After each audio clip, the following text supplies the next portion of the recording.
address the YouTube part of it. Yeah.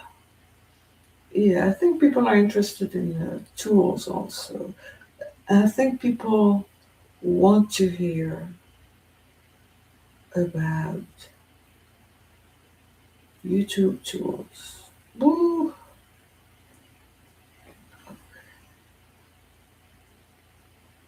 So yeah, guys, I want to speak a little bit about the YouTube experience, the YouTube learning process. Um, Maybe share a couple of tips, tell you how I feel about it. In all honesty, I said earlier, I'm catching the wave and going with the flow, which I am. But I don't want you to think that it just happens. There's no magic to this. This is a serious business. YouTube gurus that you go listen to their videos and they tell them they have the big thumbnails, how to get so many viewers on YouTube, how to get this on YouTube, how to do that on YouTube. Um, my advice to you all is, yeah, listen to a couple of those, pick the one you like, and move on. And use them only for inspiration to get you going. Because honestly, all you need to get started is the phone. I can't say that enough. Is it, that's all you need. Try it out. See if you're into it. If you're not into it, try it again in a couple of months. But don't have high expectations either. What I think, in all honesty, is helpful to me is the fact that I've said this before, but I've been a Google and YouTube user for as long as they have been around. I'm that old. Yeah, I'm that old. And I had an early interest in all this tech as far as communication goes. I'm talking about when they first started. I was there when Microsoft was born. I was there when Google was born, and I definitely was there when Gmail was born. I do believe I was one of the beta tester of Gmail. I do believe that. Don't hold me to it, Gmailing. If you go check it out, and I am not, I wasn't part. But I'm think because it's to the point where I know exactly where I was when I first signed up with Gmail. I do. So um, it was early, early, early. So all these guys, yeah. And I've been loyal to Google for sure, for sure. Google handles my translation business. I've been with them forever. Yeah, Google, it works for me. I know there are a lot of criticism, blah, blah, blah. I'm talking about a user. I'm a fan. I was a fan of the browser when it came on. I was on another one before them, which has disappeared by now. I don't even remember the name. What was it called? What on earth was that first browser that came up and now it's gone? It's not Safari. What was it called? But hey, Google came on and then they did Gmail, and then the rest of the story. Nobody was able to ever catch up with them, and then they did YouTube, and YouTube was a passive user for a long time. To this day, I'm pretty sure there are millions of people who watch YouTube videos without having a YouTube account. That's crazy to me. That's crazy to me. People are worried about giving their information and so on, rightfully so. I chose to only give my personal info and only trust as far as internet stuff and communication, Google. Once you make that commitment, then all their other products come along with it. So that by the time YouTube came around, I was already a Google person. My account was seamlessly integrated. They started, yeah, my calendar, everything works. I hear the Apple people, my Apple user friends, that they still love their stuff. I'm an Android girl. Yeah, Android, Google, YouTube, yay. That's us. It's the people's tech. That's us. Okay? So, what I was saying is if you've been a user, you've done all these things with these guys, and now you want to do YouTube, which was my case, which is my case currently. I also have been using another YouTube product, which is Google Photos. Everybody has them, my OGs. You all have them. You have tons and tons and tons of files, pictures, videos you've taken, of places you've gone, meals you had, your family, your friends, all the occasions, the wedding, the birth, the grandchildren, the dogs, the cats, the trips, the memories.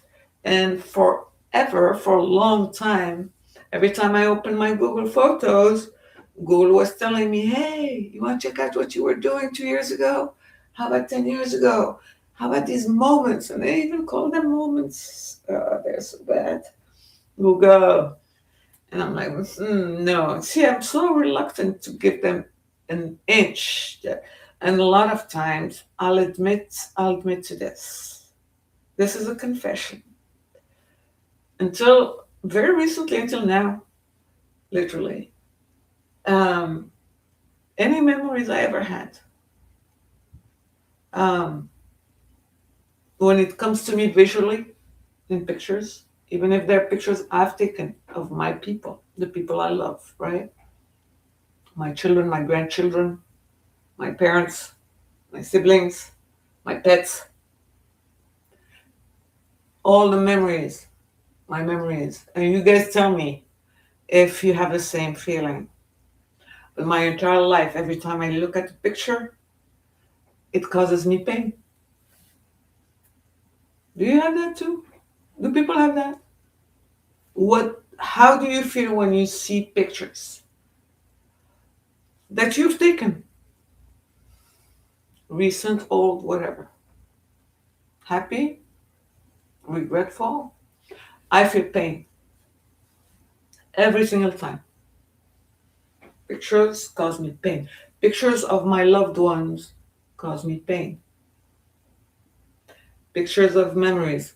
Memories cause me pain. And so handling visuals like that is very, very tricky for me. So all this to say, that's why I wasn't clicking. Every time I open Google Photos, Google shows me, hey, 2 years ago, 3 years ago, they show me pictures of my dog who's dead. My lovely, lovely, lovely German Shepherd. And then my lovely, lovely Border Collie. Why? You're causing me pain. I love those guys and they're gone now. They're not here.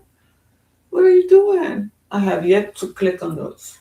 Honestly, they showed me Pierrot, the German Shepherd, just yesterday again. I have yet to click on that. Like, I'm just about able to click on my parents' pictures, on my father's pictures. Okay. So that stuff I wasn't clicking on it. Now come YouTube. I want to do YouTube. These trolls say stuff to me, and I want to do a response. And I'm sitting here like feeling frustrated with this. How do I respond to these jerks? I can do a video in Arabic and, you know, do my little Moroccan drama queen thing. That will be entertaining, and I may still do it. Uh, but somehow, since I was trying to learn YouTube, I was working on learning YouTube. So I played with my phone, take out the phone. It was the weekend, had nothing better to do. What is this? Yeah, listen. YouTube has all Google Photos helps you make what they call highlight videos out of your pictures. You can also do animations. I haven't tried that yet, and sometimes they'll do the animations for you and they'll save it for you in that folder. If you click on it, suddenly you see an animation and you're like, oh. Then I realized, oh my God, I have this stuff in here. I have all this artwork I did. I have all this videos I did with the family and the dogs and so on. I have pictures of landscapes and things together. And Google Photos offer you templates with music and everything. All you have to do is select a few pictures that you want to put in there, give a title to the template, give a title to your little highlight video. Okay, so you go to collections. The first screen you get when you open Google Photos, down there there's a plus. You click on that plus, it asks you what you want to do. You go highlight video, and from there they'll tell you, do you want to pick a template? You can or you cannot. If you already have music, I don't have music. I like music on my videos, on these kinds of shorts. So there's a template. You pick the template you want, depending on the mood you are, and off you are. It tells you how many pictures max you can put in there. You select your pictures, put them in there. Select your music. There's a little button with a little musical note in there. That's for the music. You go, click on that. It will ask you the mood, the genre, the whatever. You choose your genre, and off you are. And then when you're done, guess what happens? Google Photo asks you, share. And you go, okay, I'll share. Share. When you're ready to share, if you scroll down, you have the YouTube function. You have the YouTube right there, the little red rectangular with the white arrow thing. And you click on that, and if you already have your Google account set up, it will take you straight up to your YouTube channel to upload the short, and off you are. Imagine that. Imagine that. So there's that too. And of course, there's the opportunity to just record your thing on your phone or on your computer or wherever and upload it. It's not hard. So, my OGs, if that's what you want to do, we can talk about it some more.